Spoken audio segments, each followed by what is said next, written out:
How do you know if someone loves you?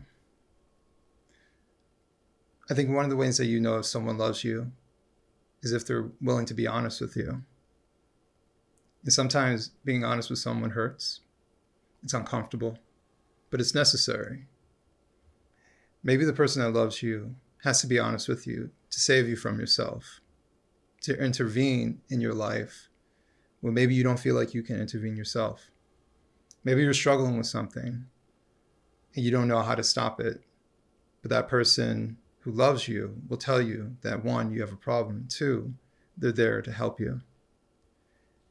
I think that love is not just passively empathetic to every situation that happens in your life. I think love shows itself in a way where it wants to make sure that you're good.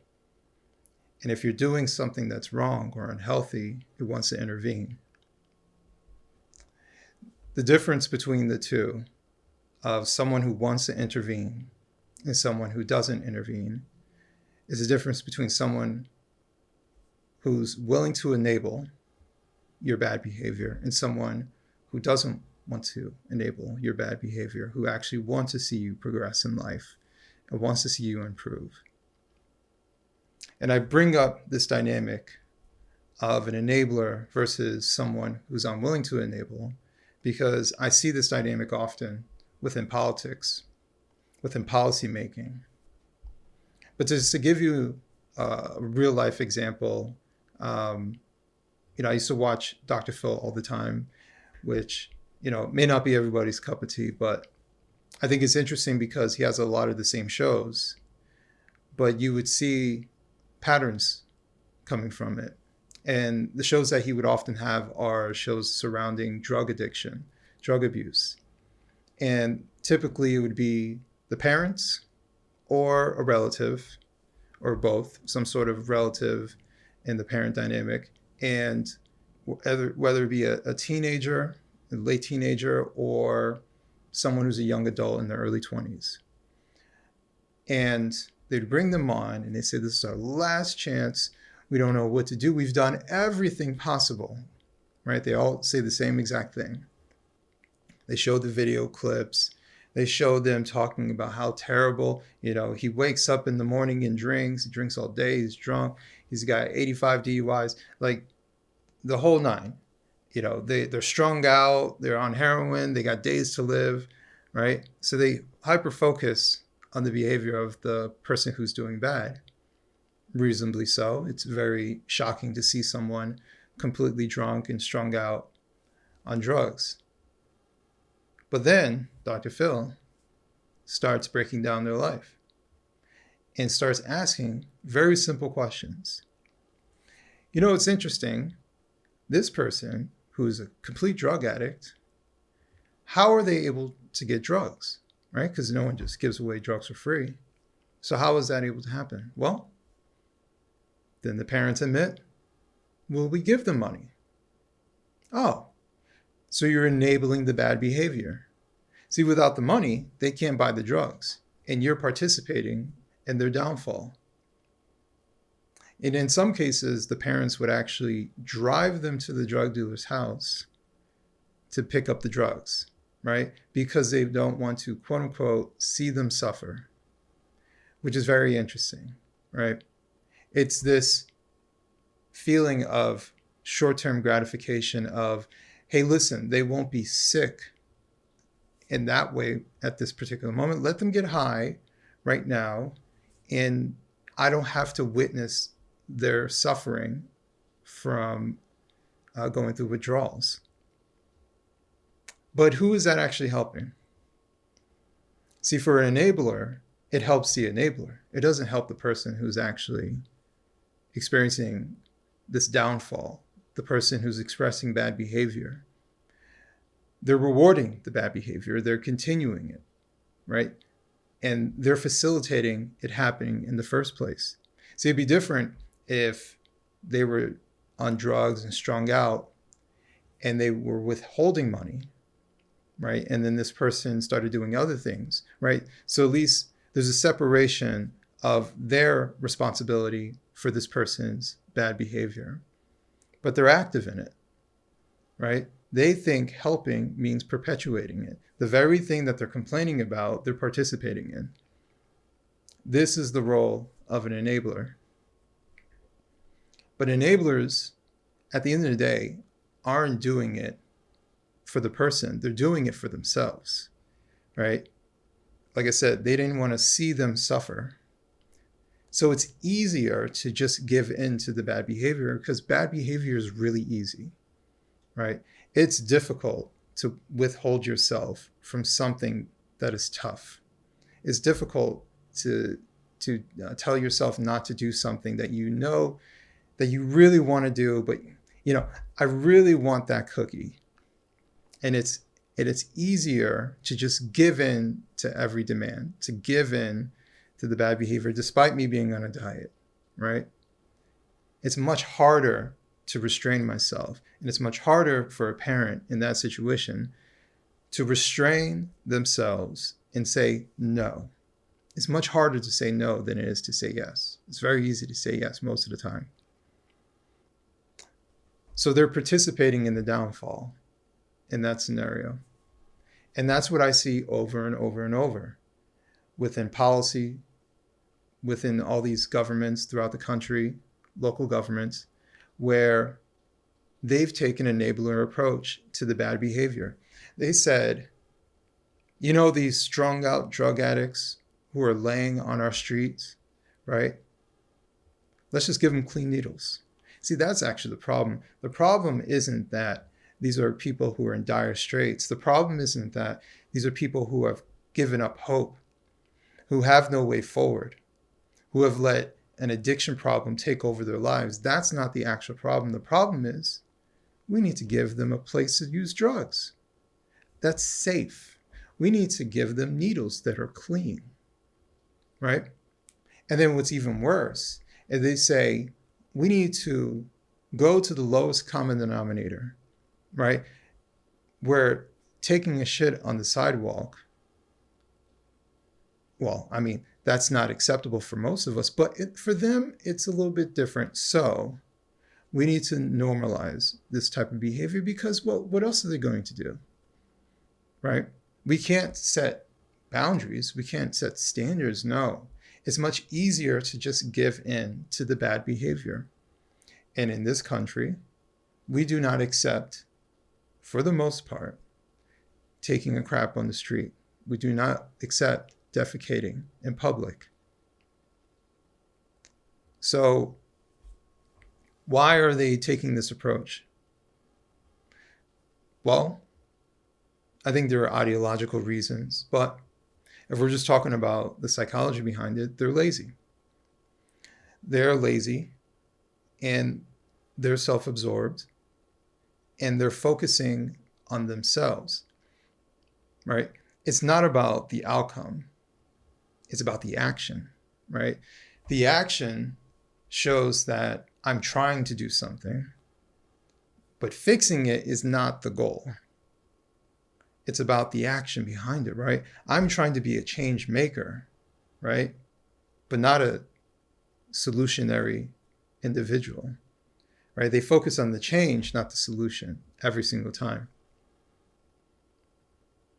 So it's no wonder why nothing has actually been fixed. See, things have changed.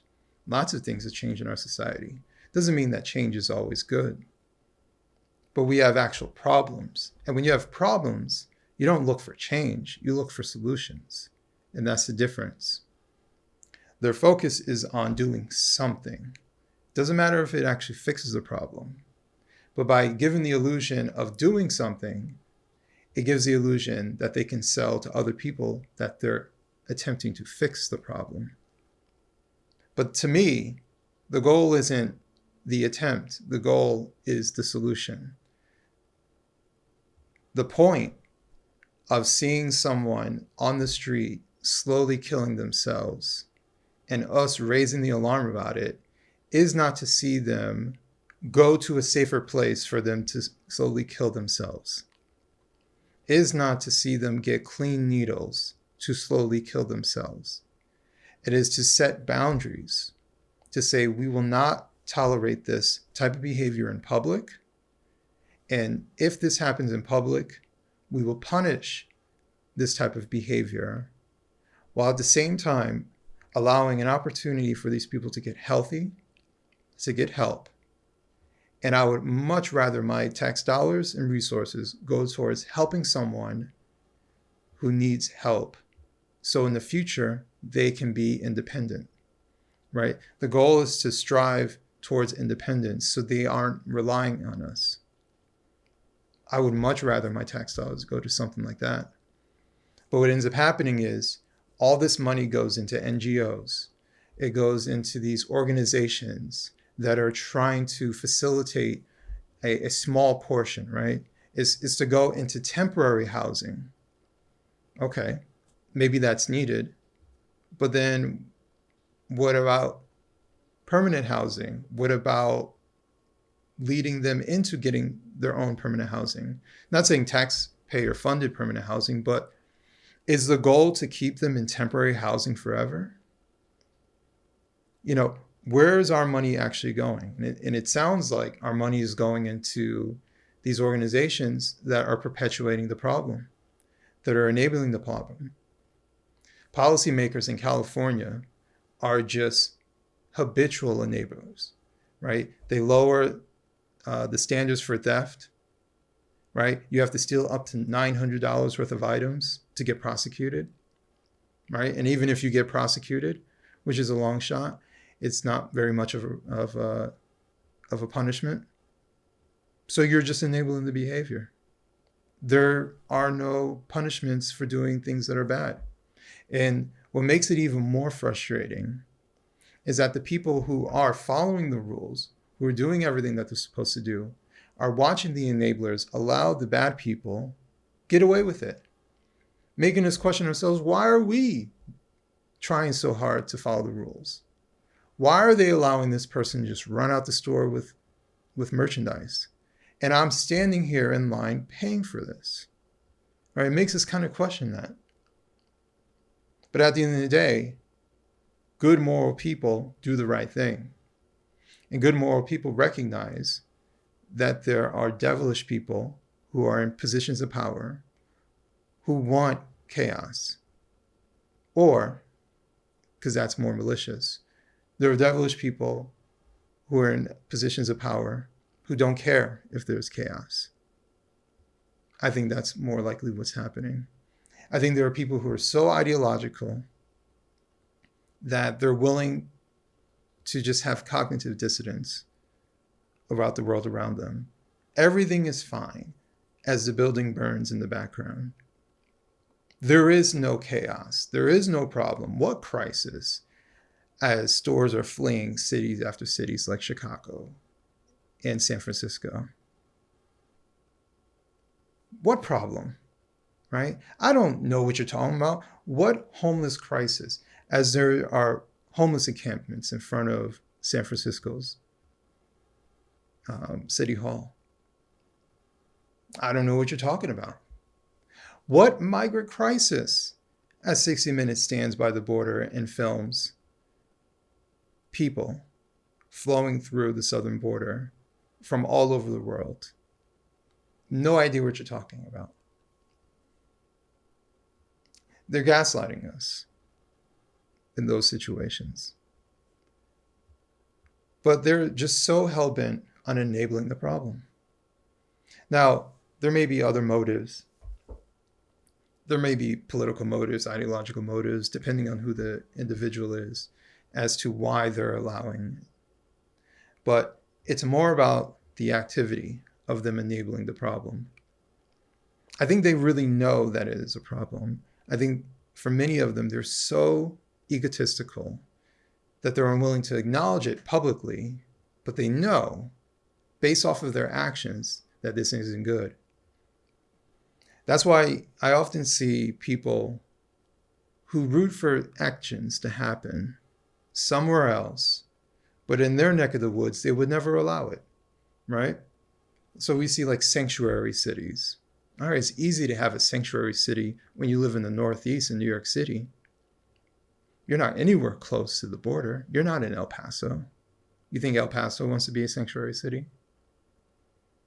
But when they start sending people into New York, all of a sudden, you know what? That sanctuary status, it's really hard to live up to. It's really hard to. It's a lot easier to claim something from a distance when you're not responsible for it, when you have no sort of handling on it. But when confronted with it, it's a lot different. That's why I don't believe that these people really, truly believe what they believe, because their actions show something different.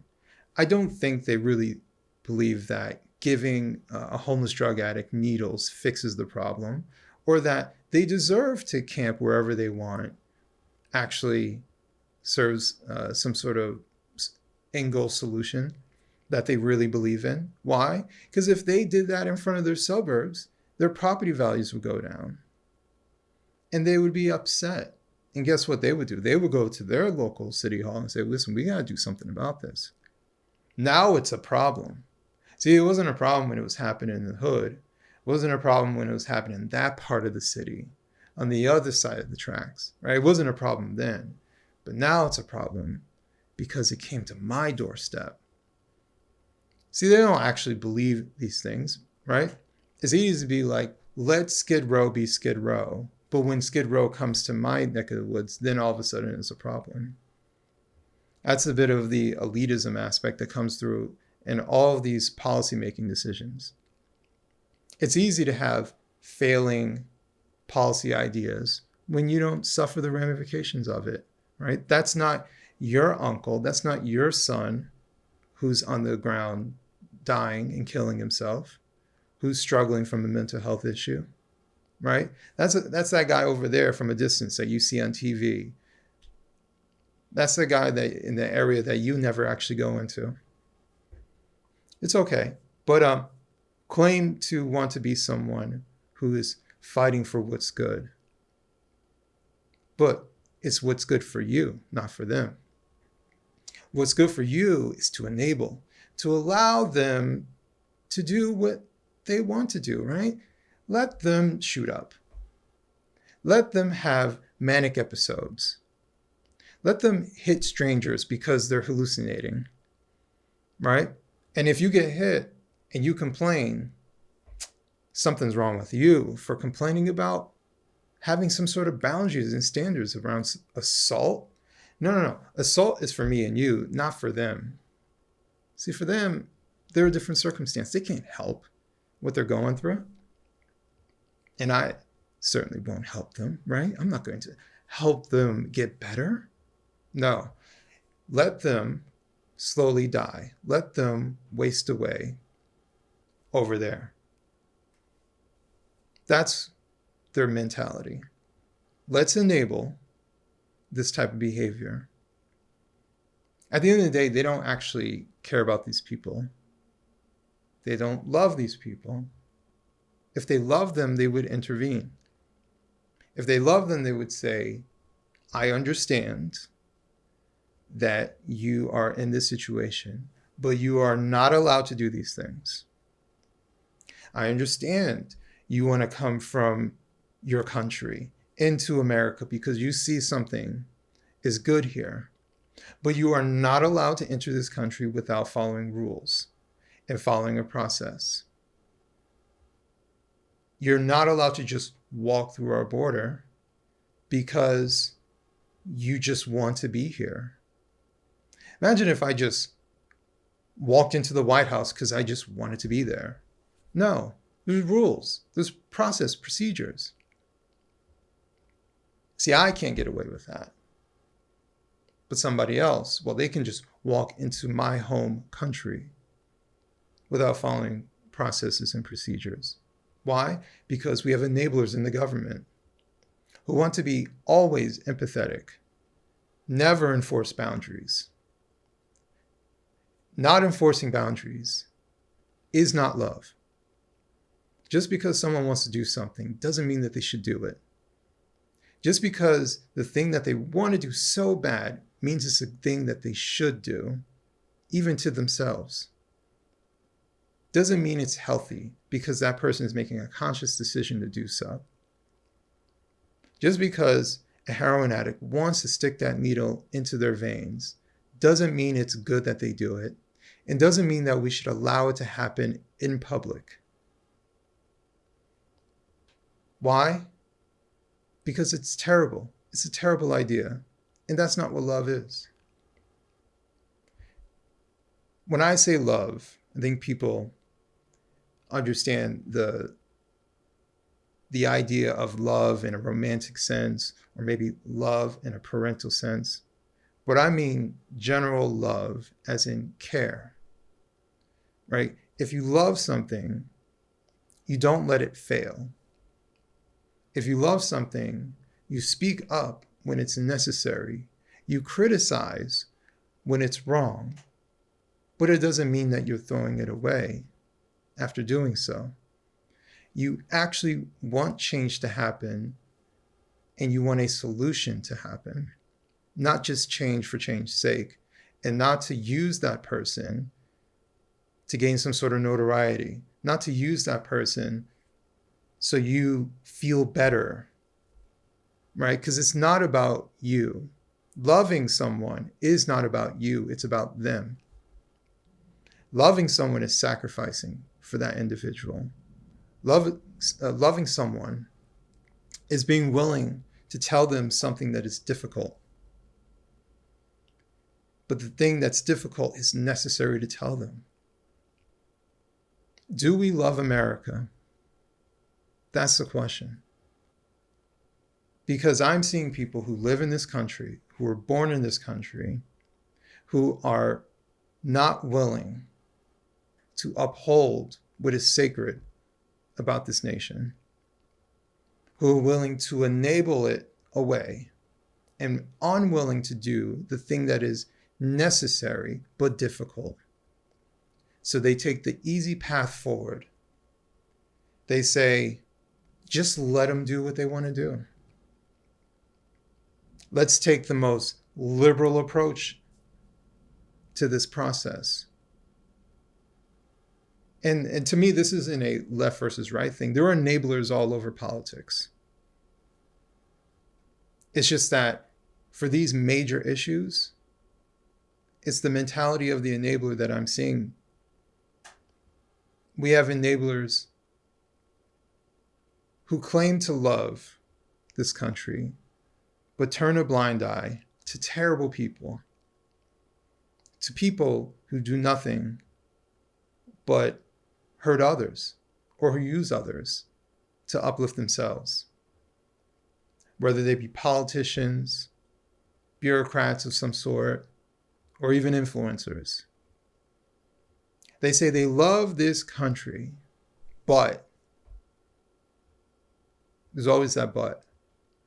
They're unwilling to do the hard thing. And sometimes the hard thing is the necessary thing to do. So the question is, do we love this country enough to see our flaws, to talk about it, and to actually fix it?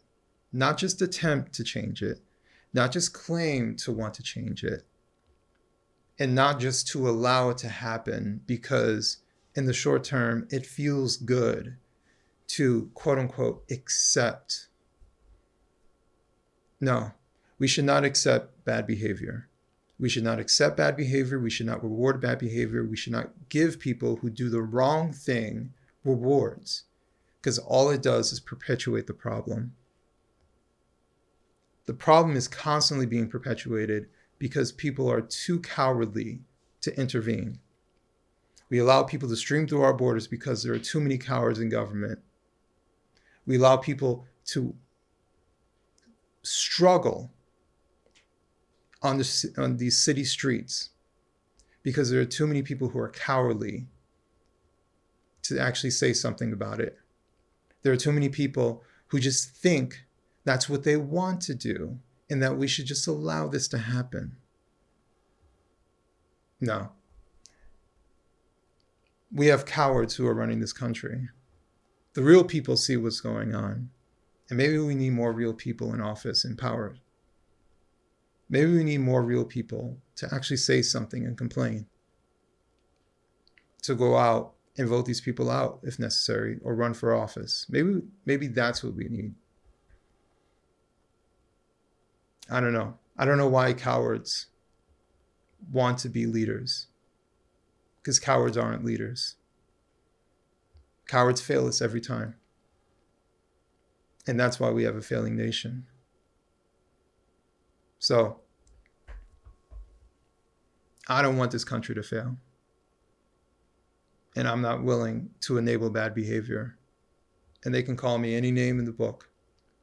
But I know what's wrong. And when something is wrong, you should say something.